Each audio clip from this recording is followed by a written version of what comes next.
Well, hello everyone. Thank you for joining us today. Welcome to our second TAM webinar of 2019. Over the next hour, we'll explore how resource efficiency was implemented and in a new and a retrofitted museum. I'm your host today, Alex Freeman, and I am TAM's Executive Director. The Texas Association of Museums webinars highlight what's happening inside and around the Texas museum community. This program lets you hear about what is top of mind at peer institutions and beyond. TAM's mission is to strengthen the Texas museum community through collaborations, connections, professional development, and advocacy. To learn more about TAM membership, you can go to www.texasmuseums.org. In today's program, I am joined by Joyce Lee, who is the president of Indigo JLD, providing green health services, benchmarking, and design guidance on exemplary projects. She is one of the first LEED accredited professionals in New York City before making LEED Fellow in 2014. She is, hello, Joyce. Hello. She is joined today by Dave Humphreys from the Perot Museum of Nature and Science. Dave serves as the Chief Operating Officer at the museum, where he oversees all business operations, leads the systems and technology strategy, and evaluates and enhances the digital experience for the Perot Museum's guests. Rounding out the program is Nick Jones. Hello, Nick. Hello. Nick is a market outreach consultant with Clear Result, with degrees in biology, business, and technology management. Nick's work and research experience include working with the private sector, as well as city, county, state, and federal agencies in inspiring energy efficiency. He recently worked on a project with the San Antonio Museum of Art that we'll learn more about today. But before we learn a little bit more about our speakers and the topic of our webinar, some housekeeping. During the program, you may put your questions in the Q&A box, and I'll work to weave them in the conversation if we have time, but we'll probably save those to the end. You may also use the chat function to send us messages there and to chat with each other. We're going to start out with an introduction with Joyce Lee, and then she'll moderate the discussion with Dave and Nick. So if you can give us just a moment, we're going to go ahead and get our slides up for today's program. We're good here. Oh, there we go. Perfect. All right, let's get into presentation mode. Thank you all for working, being your patience while we work through this. Now I'd like to introduce Joyce Lee, and she's going to tell us a little bit about how she got involved with museums. This wasn't something that you first started working with when you were in New York City, right? Joyce, tell us a little bit about what your experience is in this area. Absolutely. And again, thank you very much for your patience, somehow with the technical difficulty that we can overcome. Yes, I am Joyce Lee and am head of a firm called Indigo JLD Green Health, a practice that focuses on sustainability, health, and resiliency in buildings. For this presentation, we would also like to thank the U.S. Green Building Council and the Institute for Market Transformation. The work on museums draw on experiences that I had working as chief architect at the New York City OMB, and there over 30 cultural institutions are supported by the city. And subsequently, having sat on the board of trustees at a museum in the Midwest, really furthered my insights, having worked with excellent staff at the Grand Rapids Art Museums together with their board members. So I'm gonna go in and talk about a number of the museums that I have worked with, some closer than others. And they are really very different kinds of museums, some very old, some fairly new, and some of them are a little bit of old and new, which I think a lot of you can identify with. These museums could be located on the coast or in the heartland, in the Great Lakes, and also closer to the Gulf Coast where you are. The only thing in common between these museums are that they do not have an ENERGY STAR score, which is how we're going to begin this journey. As we had said before, the Institute for Market Transformation had helped cities put into place their benchmarking laws. And 25 cities in this country had already signed up. And most recently, the state of California and the province of Ontario also started instituting that at a province-wide or statewide level. So this is a thing that is not going to go away. It has only become more popular as more buildings get onto the platform and to peer comparison with each other. And the impact of this is that over 86,000 properties and over 10 billion square foot of large buildings, including many of them would be museums, against big buildings such as office buildings and hospitals and schools, are now benchmarked. So going back to the cultural sectors, does anybody in the audience know how many museums there are in this country? It is not until recently that there was a study commissioned at the federal level to look at how many museums there are. And the answer is 35,000. And when the press got a hold of this, they are saying that there are more than McDonald's and Starbucks combined in this country. So we really do have a lot of museums, and the density of which is probably what you expect, where they are clusters. I think needless to say, there are some excellent, very, very important museums in the state of Texas. And we hope that you will come together and join in this leadership position. This is another map that are superimposing on each other, which with the clusters of museums around the country together with the benchmarking cities. So you see that they are actually quite well distributed. And the city of Austin, as some of you may know, actually has its own benchmarking law that has been passed. So our goal here is also to help all the Austin museums that need to benchmark, get onto the platforms and start really looking at building performance so that you can improve and also work on and advance the carbon footprint to reduce it. So out of these 35,000 museums, what are we really talking about? There are obviously different types for those who get into the collection areas that are AA, A, B, and C. But in terms of size, the buildings are ranging a very wide range from about 2,000 square foot, which is the size of a house museum, to over 1 million plus. And these 35,000 also include a number of galleries that are housed within bigger buildings. What it does not have is an ENERGY STAR score that you can start comparing apples with apples, like what currently exists in the office sector, the multi-building, family building sector, even hospitals, hotels, and supermarkets. Many of you had heard of ENERGY STAR products, and ENERGY STAR building is really looking at the energy consumption holistically. So this is also looking at these museums that are in the benchmarking disclosure family. We look at a number of them in different cities.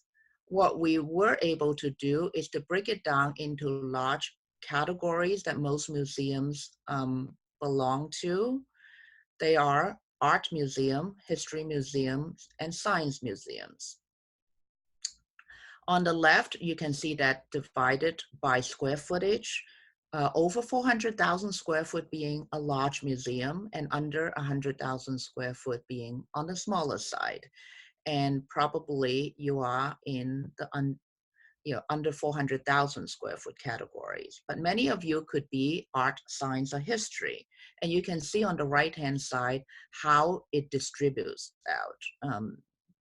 The history museums tend to be just a tad smaller than their counterparts. And we believe that this probably would be fairly similar in the state of Texas as well.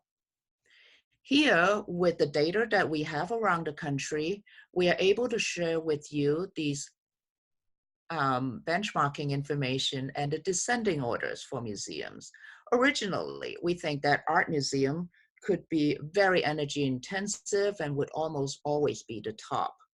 What we find is that museums could be very efficient or very inefficient, even in very tightly controlled climate requirements. And we also thought perhaps sometimes science museum, when they shut down their system at night, it would all be at the bottom.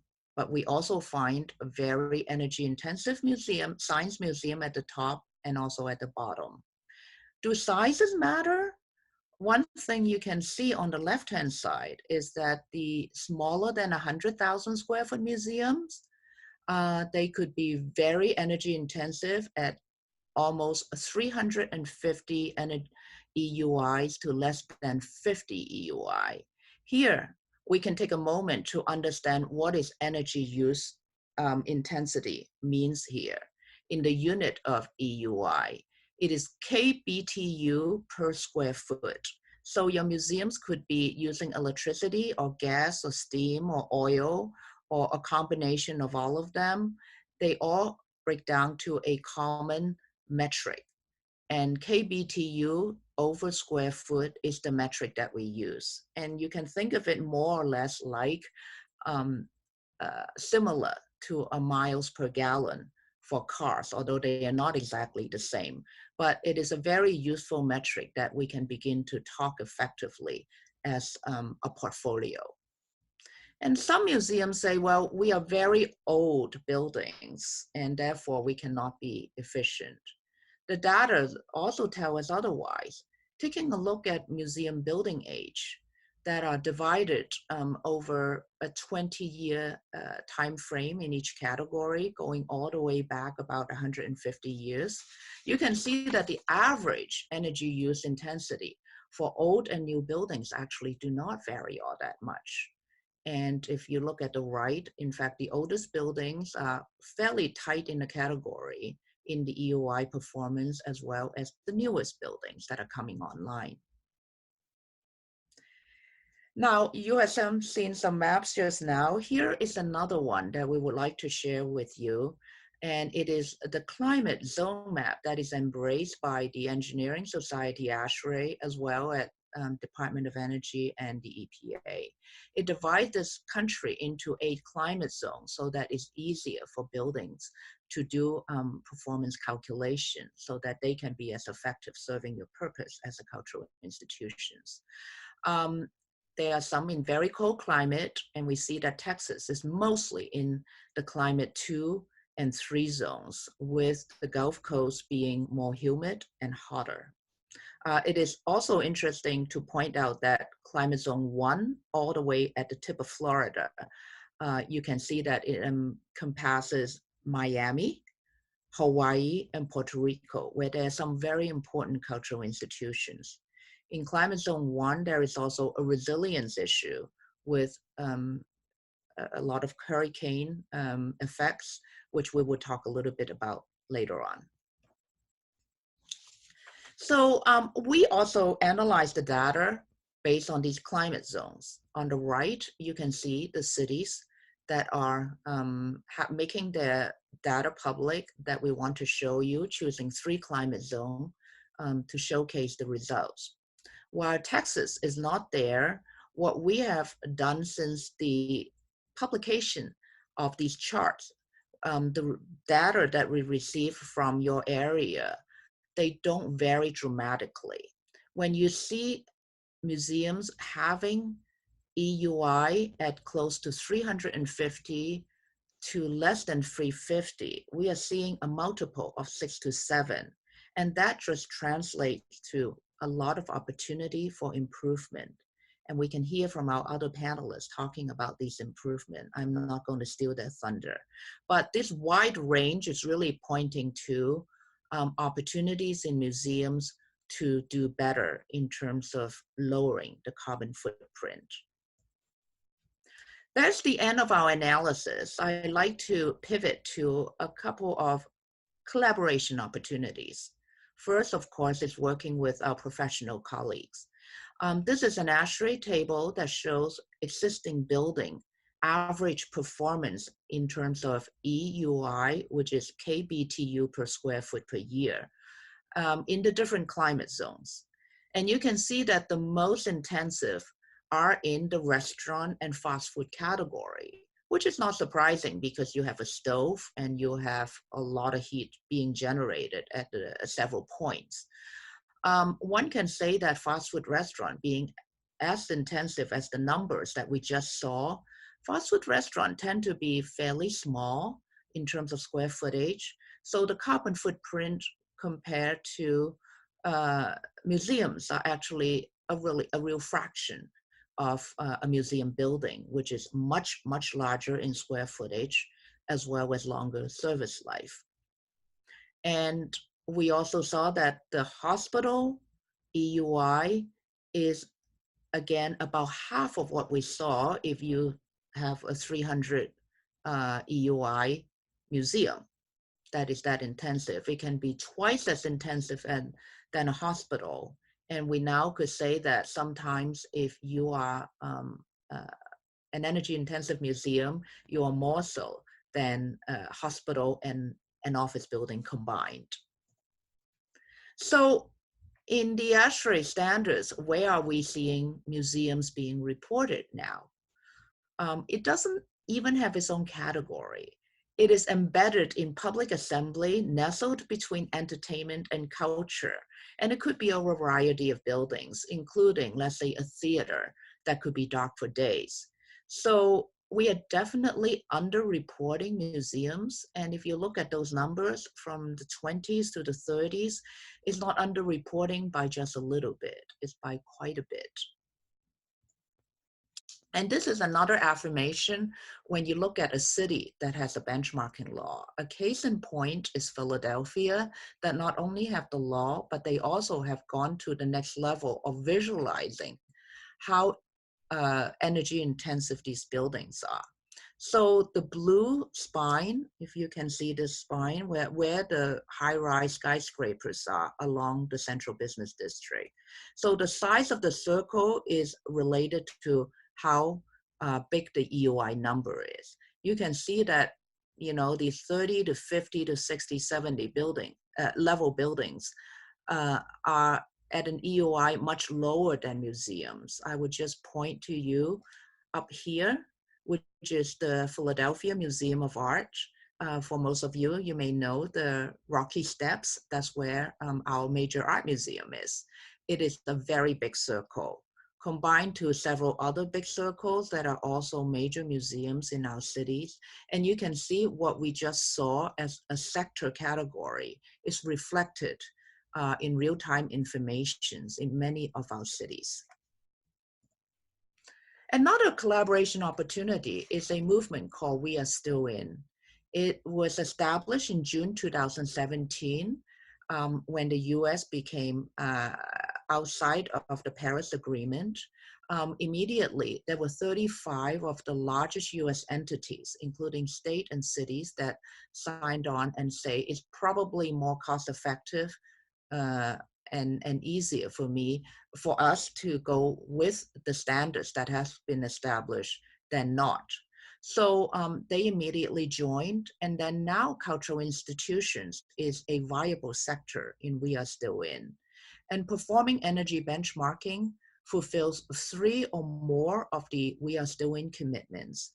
It is a chance for us to give a shout out to the Perot Museums, which signed the We Are Still In commitment not too long ago. So I think there are probably more than the Perot Museum that have signed. And we would like to share with you that what we're talking about here today, energy benchmarking and signing the pledges, are really synergistic. And of course, the museum missions. Many of the museums actually talk about topics in them education programs, in their exhibits about these United Nations Sustainable Development Goals, from clean water to clean air, to healthy food, to access to healthcare, to a healthy ocean. These are all topics that I believe are very familiar to museum professionals. And for example, a recent museum that I worked with had an ocean plastic exhibit. and they started looking at their own plastic consumption in their cafeteria and other places, as well as their office. So by doing what we're talking about in benchmarking, it's really showcasing museums are talking the talk as well as walking the walk. So we had finished talking about a platform that is very integral to how we report energy and water data in the US. I'm also seeing an emerging platform that could be very effective as a global platform, because some of you have heard of LEED buildings, and the Ark platform from USGBC and the portfolio manager platform can easily interchange energy and water data. What is very effective about this platform is that it is global. It can link a lot of the museums outside of this country together, because many of you also do international lending. When you send your collection overseas, you certainly want to have certain environmental controls to preserve the collection. So this is a platform that tracks several things. It tracks indoor air quality that we just talked about. It certainly has energy and water. Waste reduction and elimination is a very unique topic to museums because of your large visitor number, and transportation too, because your visitors could be coming from your region, your community, and from all over. So it is a platform that I think begin to address some of the uniqueness of museums as well. In addition to US and Canada, where we have a portfolio manager that also have LEED building tracking their performance data on the Ark platform, Germany and India are just two countries out of many countries that put their buildings on the Ark platform. And on top of that, I really want to focus on currently what is called human experience on the Ark platform. It tracks not only temperature, humidity, volatile organic compounds, and CO2. I would like to mention that because museums have a lot of changing of exhibits, whereas painting, chemicals, solvents could be brought inside the building, you probably have this instance more so than many other building types.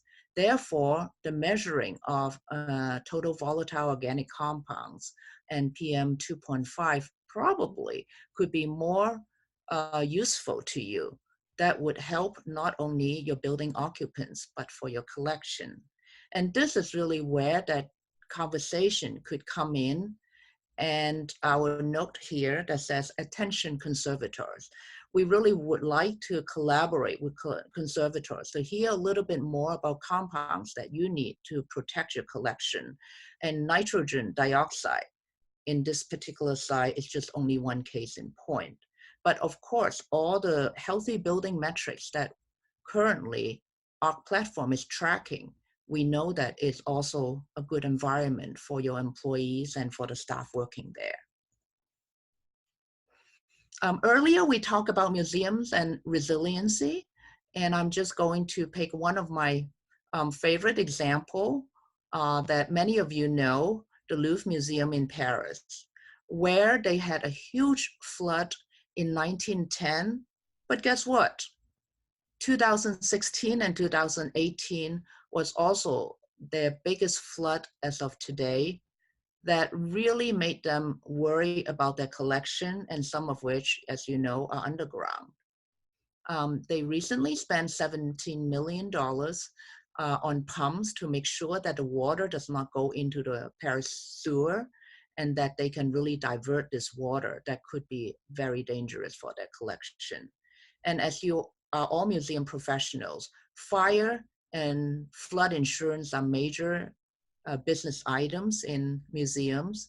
So thinking about long-term resiliency and working with your city is probably a very good long-range plan, as you always produce your strategic plans many years in advance.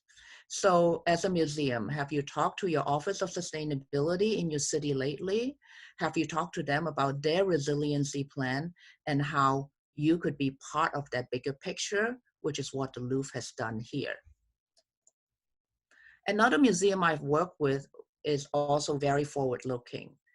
Many of you may know that the Whitney Museum of American Art opened their new building not too long ago, but they were under construction in 2012 when Sandy struck. You can see on the right-hand side a map that it is really not that far from the flood zone.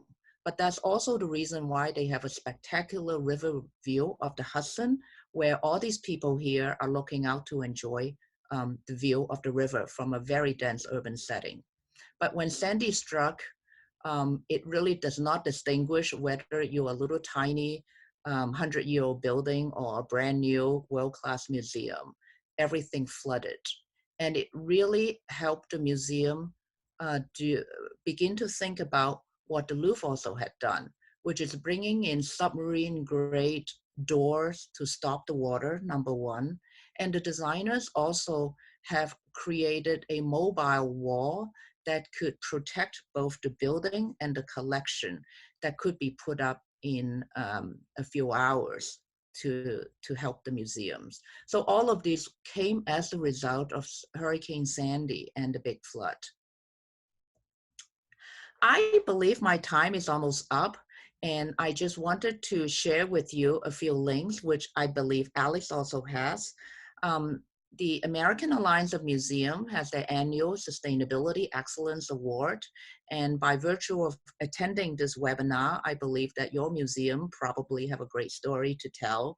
So look out for it next year. I happen to have sat on the jury this year, and it was a great experience. And the two benchmarking links that Alex will share with you, one is for Portfolio Manager, a very US-centric platform, and then Ark Platform, created by US Green Building Council, is a global platform, particularly if you would like to communicate with museums overseas. The email address is here in case you would like to have a further conversation. And last, we would like to put in a plug because we recently set up this Twitter handle called Museums for Paris, which is those that are still working under the parameters of the Paris Agreement, which a lot of your peer museums overseas and in Canada are working towards. So I'm going to leave it at that and turn it to my next panelist. Alex, would you like to say a few things about the three questions? Yeah, hello everyone. Now it's an opportunity for us to get a sense of how Texas museums are handling these questions. So as we promoted the webinar, we want to make sure that we cover these three questions. And so let's give our panelists an opportunity to let us know from their perspective. And I'll let Joyce, turn over to Joyce so she can moderate that discussion with our panelists for the last portion of our program. Thank you, Alex. And next we have the Perot Museum, which recently built a new building. And we are very lucky to have Dave Humphreys to walk us through the building and the process and perhaps discuss some of the insights coming out of our previous discussion and share with the audience. Okay, thanks, Joyce. So as Joyce and Alex said, I'm Dave Humphreys. I'm the Chief Operating Officer here at the Perot Museum. I've been with the organization almost 2 years. I joined in 2014, or 5 years rather, 2 years after the building opened. The building opened December 1st of 2012, and the legacy of the organization is one where there were 3 museums in a different part of town that merged and joined forces to raise the money to build the building that you see in front of you on your screen. So in all, it is about 180,000 square feet. About 60,000 square feet of that is exhibit space. The rest of it being a combination of back office and circulation and other public space. About 80% of the total square footage is available to the public. The building is, as you can see, a take on cubic geometry. So it's a concrete cube sitting on a plinth structure just to the north side of the Central Business District in Dallas. We're pretty much immediately adjacent to the American Airlines Center in Victory Park, where the Dallas Mavericks and the Stars play. So if you go on and switch to the next slide. So the total site is about 4.7 acres. About half of that has been what I would consider fully developed, and the other half we use as parking, overflow parking for our guests and for our school buses, which is a luxury at this point in time. I think, you know, at some point in the future, we'll really contemplate what we do with the remainder of that property. In terms of sustainability for the building committee, as I said, I wasn't around when the building was built, but from what I've gathered, there were a number of goals, and one of those was to be a world-class leading edge facility from an environmental and sustainability standpoint. So that was important going into it. And then probably the two areas that I feel like were attacked the most aggressively were the use of water and the use of electricity. So I'm going to talk first about electricity, and then I'll go through the rest of my slides to give you a little flavor for what we're doing on the water side. So as Joyce just detailed very well, museums can use a lot of energy, and we went into it expecting this one to be, you know, to fit that profile potentially. If for no other reason than it's a large public space, a lot of high ceilings, very open. So we knew that HVAC costs were going to be considerable in this climate. We also knew that the building was going to be used pretty much every day of the year and most nights of the year for different purposes. So we're open about 360 days a year just for public traffic. To give you some sense of scale, our peak attendance year was a little over 1.1 million visitors.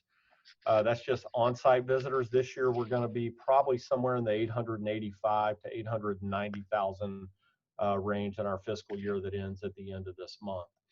So really the idea was to build a building that was is not only as efficient as possible, but we could scale up and scale down the consumption of electricity as the use of the building changed at different times of the day. So there's a very sophisticated control and automation system that enables us to fine-tune the climate control of a given space while doing something completely independently different in different areas of the building. We also have a restaurant automation system that allows us to power up and power down all of the exhibit halls, all 11 of the permanent halls, as well as the special exhibition or traveling exhibition hall in a very automated fashion. We do someone after we power it up just to make sure everything got done, but my team is aggressively attacking that punch list of things that for whatever reason are not working in the power up and power down sequence.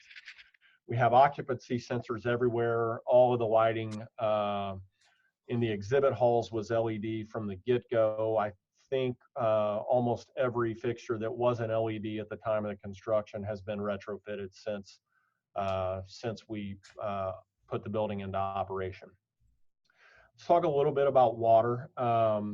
So as I said, it's a 170-foot tall concrete cube sitting on a plinth roof that is landscaped, you know, to really mimic the four areas of Texas geography. So to the left there of the building is really meant to have an East Texas feel.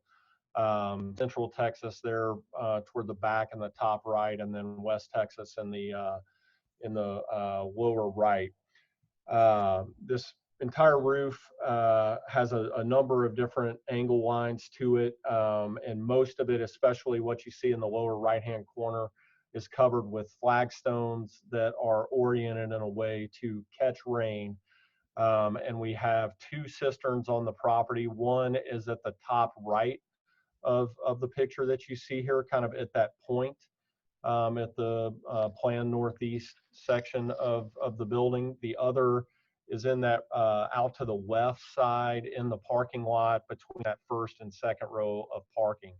In total, we can hold about 50,000 gallons of water between those 2 cisterns. And we use that water to irrigate the property as well as to power our toilets. The original goal was to be able to use the water at least for irrigation year round. We're generally able to hit that, unless we have a crazy long drought. We aren't able to power the toilets year round from rainwater, largely in the summer drought areas. But the system does work really well in the sense that we're catching water during the grow season. Pretty much throughout the months of March, April, May into June, and then we're able to use that water for irrigation as it gets hot and dry after that. And then we also were able to, kind of expose the rainwater collection process to our guests in a couple of areas. One is on our plaza, I guess bottom center of what you see on the picture. Underneath that plinth roof, there's some pipe sculpture there that when it rains, those pipes become conduits for that water. And then the other is this here, which is at that point on the far top right on the prior picture. This is a waterfall, if you will, that, at the top right there, water flows down that roof and into the cistern that's at the base of that waterfall, which is also where the pump house for the entire system is. So it's worked really well, has allowed us to have some months where essentially, our water bill is just the potable water that we use in the kitchen and in the drinking fountains and in our break area upstairs. But everything for irrigation and for toilets is harvested water. That's it at a high level, and I probably took more than my few allotted minutes, so I'll turn it back over to Joyce. Well, thank you. Thank you very much. If you like, Dave, maybe we can also talk about some of the exhibits that you have integrated into some of these design thinking. And I don't know if you want to address that now, or we can come back to that later. What we could do. Yeah, I mean, I can touch on it briefly now. As much as possible, we did try to, in fact, some people referred to I mentioned we had 11 permanent halls. People refer to the building as the 12th exhibit. So we have, you see on the front of the building there, we have a glass angled structure. That is the third leg of our escalator approach, or once you're behind ticketing. So our preferred flow for visitors is that they transcend this series of escalators, the third of which is in that glass tube. And then they traverse the halls, and in that same corner of the building, there are staircases in that atrium area. It's a very open area of the building, and our idea is that they work their way down. So as you do work your way down that staircase, or at other places of the building where you have a vantage point at some of these roof and landscape features, we do call those out and have exhibit elements in the visitor flow to showcase those things. We also have a building as an exhibit technology platform where we have, I believe it's 4 kiosks at various stages of the building where you can see in real time our energy consumption for the day, and put that in perspective against other buildings and life scenarios to correlate the amount of energy we're consuming to those other metaphors. Well, that is great. I guess it is only this building type that can so creatively use all of the concepts and be able to showcase that. And I think that you all benefit from seeing a new building, the process and the concept being put forth here in Dallas. Maybe we'll move over to Nick Jones in San Antonio to talk about an existing building. And many people have said that the greenest building is the building that is there today. Not only you're able to renovate a legacy building, in the case of San Antonio Museum of Art, you're also able to upgrade it so that it really becomes a living legacy of the city, as well as a treasure trove for art collection and for culture. So Nick, would you like to talk about? Absolutely. So thank you. Let's start with the next slide so we can kind of start back in history. Sure. So yes, as you see there, the Lone Star Brewing Company was what the building was originally.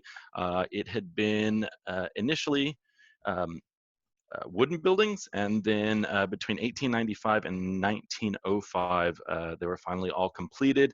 The president was actually Adolphus Busch of Busch Beer, which we know of, and Anheuser-Busch, which is still a company to this day, and Texas businessmen. The interesting thing was that Adolphus Busch was from St. Louis, so he actually hired St. Louis architects to come to Texas to bring his idea of what he wanted to see in Texas. So it was interesting, and even for San Antonio, with its kind of Spanish heritage and even French and other influences, this was kind of out of the norm for San Antonio. So in one of the newspapers, it was described as done up with turrets and battlements the way Mad King Ludwig of Bavaria might have done it if he had been a St. Louis beer brewer. So even the citizens at the time thought it was a little different. It was a very large building. It's on the San Antonio River still to this day. And as you can see, there was a railroad there, so they took advantage of both of those, or at least one natural resource, one man-made resource. And then again, kind of like the Louvre, it just came to my mind, but there was the big flood in 1921, which again forced the city to think about, okay, what's on this river going through San Antonio? How are we going to change that river? And that flood actually led the river to becoming more commercialized, diverting part of it throughout the city, but really kind of seeing what do we want to protect. So it was interesting that natural disaster kind of led to the recreation of this. Of course, in 1920, we hit prohibition, so they had to stop their production, and it kind of ran through a few different business models up until 1970 when it was purchased. And then it was actually opened as the San Antonio Museum of Art in 1980. So if you want to go back one slide, we can see the newly renovated, still looking very classical, obviously, but of course plenty of things were upgraded and made into a modern museum facility. So just some of the questions that were brought up before of, why did the museum go green? Actually, in this case, it was a really interesting I guess case study, if you will. So it kind of started with a conversation between the utility and the museum, since CPS, the local utility, actually owned a few acres across the street away from the river. So in 2015, the utility actually donated that to the museum to both be a part of the community, but also to just help out. CPS wasn't using that area like they could have, or they didn't see the value of them keeping it versus the museum. So what actually ended up happening was they redesigned their central power plant. They moved it across the street. So they dug and tunneled under the street, put a new central processing plant on the on some of that land, and that allowed them to move the central processing over and also move some of their administrative facilities so that they could use the actual building for more of the art and more of even the embodied culture that's in the building. So whenever I go there, every single tour, even when you're walking through, it's clear that it is a rebuilt building. There's still Lone Star logos around. It's very interesting. And so really, I think that the combination of just I wasn't there back then, but who reached out to who, but really coordinating with the utility, and then throughout the recreation of that central plant, there were additional rebates like lighting in addition to HVAC. They did variable frequency drives, which are able to turn the frequency of their AC system up or down without turning everything off or everything on all at once. Obviously, that helps. Variable refrigerant flow, so they can actually turn that down so they can still maintain the temperature without having to constantly cool down that refrigerant. And so overall, it was kind of built into the plans going green. I know obviously CPS had a few suggestions, but they worked together with both sides to see really what was the best way to take the assets that they had in the old Lone Star Brewery, but also the new assets. I think part of the reason why that asset was valuable is the San Antonio River is in this picture right behind the building.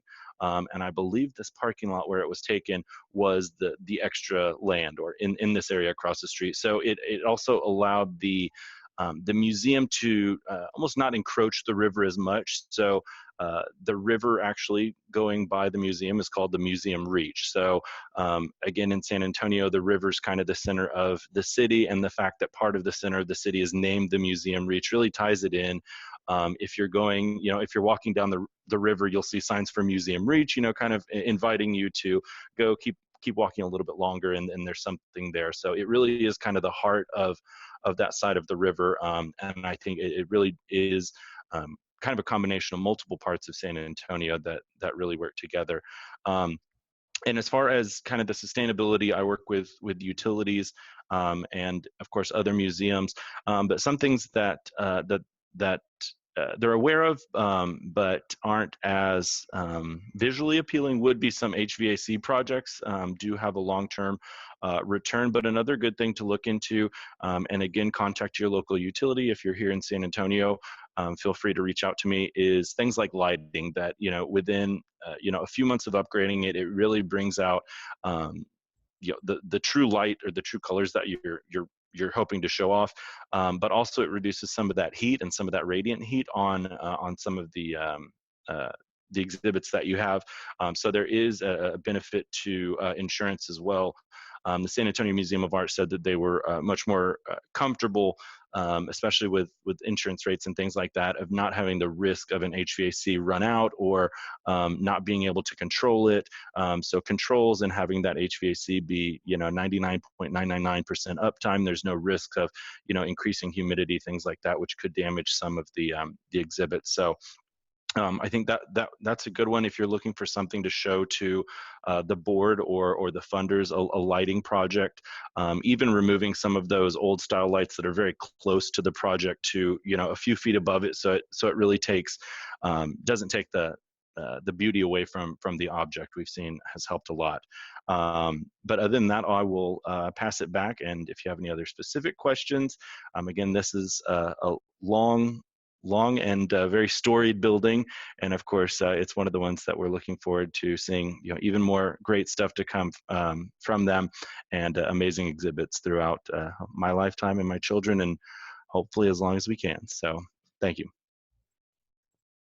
Well, that was great. That was great. I think we hear two very different examples, and I would imagine the audience here probably have a little bit of both, and sometimes you are probably also doing a long-term plan for extensions. And I think that by creating a community of museums that can really focus on these issues, it's going to help us in the long run, because technology is changing. Very pleased to hear that Dave has already changed all the LED galleries, even though your building is fairly new. And of course, with older buildings, I think hearing the Samus story is incredible. I would also mention that the Philadelphia Museum of Art, even though it is energy intensive, it is also going through a major energy retrofit as well. We're changing out 11,000 light bulbs in 800,000 square feet. So I think stories like that are really happening all around the country. The more we learn from each other, I think the better off we will be as a sector. Great, thank you. Now we got a few minutes to open it up for questions from the audience. You can use the chat or put your questions in the Q&A. I want to give you a couple minutes to to let us know your interest in this topic. And if you have any questions directed at Dave or Nick or Joyce about the work they're doing.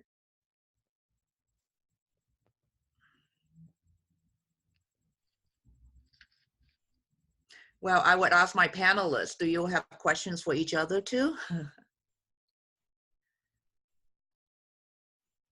Well, I have millions of questions for museums since that isn't my forte, but maybe I'll go down to SAMA and do some more on-site research. But one thing I did have in my notes here, and it may be a way to kind of coordinate funding or schedules for some programs, is simple things like scheduling. So if you have students coming in or groups coming in, of course, if you have more people in the building in the morning than in the afternoon when the sun is obviously a lot hotter and your AC systems have to work a little bit harder, that's one thing to think about if you're able to schedule. Of course, you want to keep your museum open as much as possible. Another thing that SAMA, I've seen them do is when weather is permitting, they'll just do outside programs. So you get to walk through the museum, you actually see a little hint and a little tease of what they've got. And then they've got, a movies on the lawn where, the river walks there. So you can, experience a little bit of the museum, you get some cool, and then you go outside, experience, all the San Antonio stuff. But really it kind of doesn't boost their energy bill too much, and they still are exposing themselves to the community. Great. We do have a question from Austin Art Services. Can you comment on purchasing credits, offsetting carbon, if this is part of the plans here?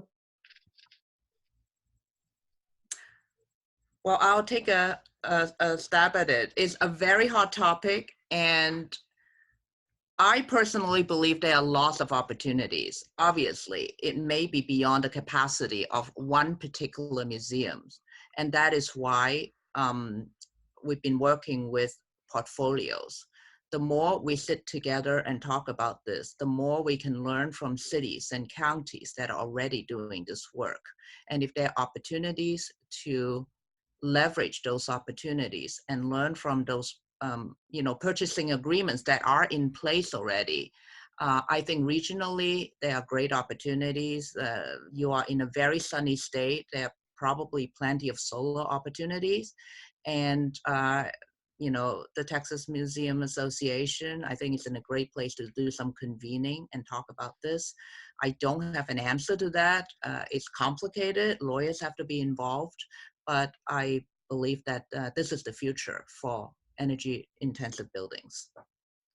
And Joyce, how might folks that are interested in this energy efficiency, where can they go to find funding to help them with this? I know that we had spoken about some ideas that we might do a follow-up program where we talk about some of the things that are happening around the country. I think Nick just showcased an example where there are rebates for the San Antonio Museum of Art. Many utilities provide that on a project basis. I think carbon offsets and buying renewables, a slightly different conversation. But what we are seeing is that if museums are smart in their facility planning, in fact, their savings can pay for a lot of things as well. Imagine taking out the waste and moving that money to mission critical projects. I think now with the technology and the professional communities behind you, there are many projects that are executable almost tomorrow, and lighting is just one of those very good examples. Mm-hmm. Okay. Definitely, yeah, and I'd say reach out to your utility, even if you've never heard of a rebate in that situation. With the Museum of Art, since they tore down the whole plant, moved it, it was kind of hard to compare A to B. So what we actually did was we compared, in order to say how much they saved, we compared a full 12 months of utility data from year to year and said, okay, before you did the upgrade versus after, and then we added in even little bits of weather data and attendance data, so we could see, okay, is there, even though it wasn't one of the rebates on the website, we said we'll do a custom one and we'll work with you. So some utilities just make sure and ask, and they may be able to come up with something a little bit more custom as well. And I would say that for new construction as well, The Perot Museum being a LEED building, it has likely gone through energy modeling. That is another very effective tool to look at these baseline and what the projected savings are. And for that, you can begin to access utility incentives and even perhaps some grant funding. I have heard of that for museums before too. And now the best part is that you can get onto these platforms that I just talked about and really measure that. Measure the savings, fine tune your operating equipment on a daily, monthly, quarterly basis so that you're really achieving those projected savings at the building was designed. And that is really the power of this platform in monitoring. Okay, great. Well, on behalf of TAM, I want to thank Joyce, Dave, and Nick for joining our program today. If you have any questions about what you saw or heard today, please contact me at alex@texasmuseums.org. And please join our mailing list. You can find that on TAM's homepage, www.texasmuseums.org, to learn about future programs that we have, webinars and regional workshops, and our annual meeting, which is going to be happening in Bryan College Station on April 13th through the 16th, 2020. So save the date for the our TAM annual meeting. Thank you for joining us today. And with that, I'd like to say goodbye to everyone. Goodbye. Thank you. Bye.